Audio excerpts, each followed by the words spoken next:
Tomorrow's big Fox Business Network debate. I sat down with JPMorgan Chairman and CEO Jamie Dimon this week to get his take on the best candidate for business.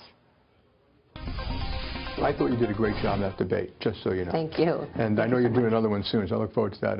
Thank you. But I like the fact that people are paying attention. I mean, I think that's a good thing, not a bad thing. And I think it's very hard to have a day of 10 people up there. I think that one thing alone just makes it hard to have conversation.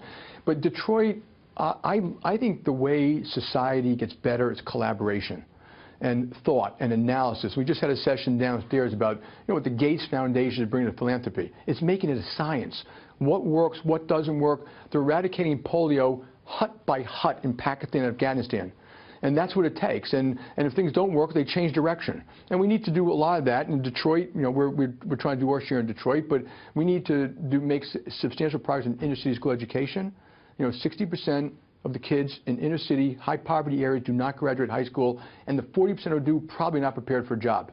And that's a national alarm.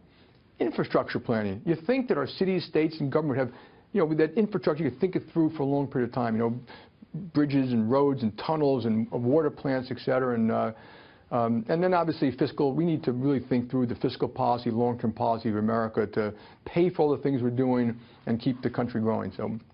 Voters seem to believe tax reform is one of the top issues that need to be on the agenda of the next president, of Congress. Do you think this is important for business right now? I mean, obviously, this is all I hear from business. I think tax reform, if it's done right, would help business grow faster and would help all Americans. And we've had this debate. There's corporate tax and individual tax. We're not going to help the companies if we don't help the individuals. What you want to do is help everyone compete. Remember, when companies do well, they also pass better prices on to consumers, and so and everyone should pay taxes and stuff like that. But our system is driving capital overseas right now, and I just think that that's a mistake. And the damage is permanent. So the question to me is, how long is it going to take before we say, let's stop this? And how long is it going to take before we say that American companies have to compete too? And I'm not saying individuals shouldn't pay. I don't mind paying personal taxes. I think I'd love to enhance the earned income tax credit.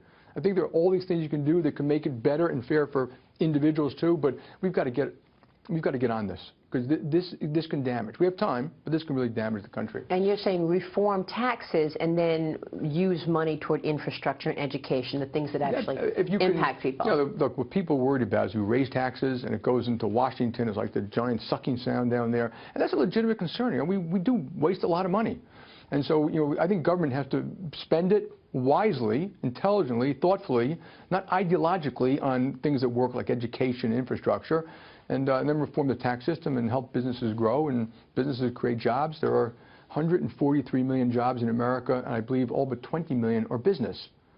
Business is a huge plus in the world. It's a huge plus. And then, of course, we want to help all Americans do better.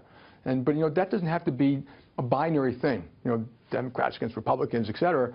Let's kind of hold our hands a little bit and maybe figure out ways to make this all work better. Well, you've said in the past you've been a lifelong Democrat. Could you ever see yourself voting Republican? Yeah, I've never been a knee-jerk anything. And I urge everyone always, that listen to both sides. Don't just have that reaction that's, immoral or wrong. And it's good to have principles, but it's bad to have ideology which you won't even look at facts or information or what works in the real world. So, to me, I just want people to work together and get it done. And sometimes we'll disagree, but sometimes we should agree. Do you have a candidate yet? No. Are you hearing different things privately from Secretary Hillary Clinton than she's talking about in the populace? For example, and I quote, "I will rein in Wall Street. I will hold insurance companies to account. I will make sure drug prices are affordable." Do you believe she's going to do all of that? Well, look, when you say that, when someone, and I don't know, and I just heard what you said, but well, of course you should hold people accountable. I believe in holding people accountable. Rein in Wall Street, what does that mean? Well, if someone's doing something wrong, you should rein them in. I agree with that too. So, I don't know what specifically that means. And, look, I'm hoping whoever becomes president does the right things, and including knowing that business is a huge positive force for good. And there are needs for big companies and there are needs for small companies. They're very symbiotic. Much more than the American public is being taught all the time now, and we should do both. And the big companies, remember, give medical insurance. They're very philanthropic. They do a lot of great things, and they do it around the world, and they help our companies succeed. Our clients are very happy with us. If you survey our small business, middle market, consumer clients, customer sat's never been higher. And like I said, we were there through thick or thin for all of them and in 60 countries around the world, and for governments. So we were there. We're steadfast. We're going to be there in the future, and we're going to keep on building to serve those clients.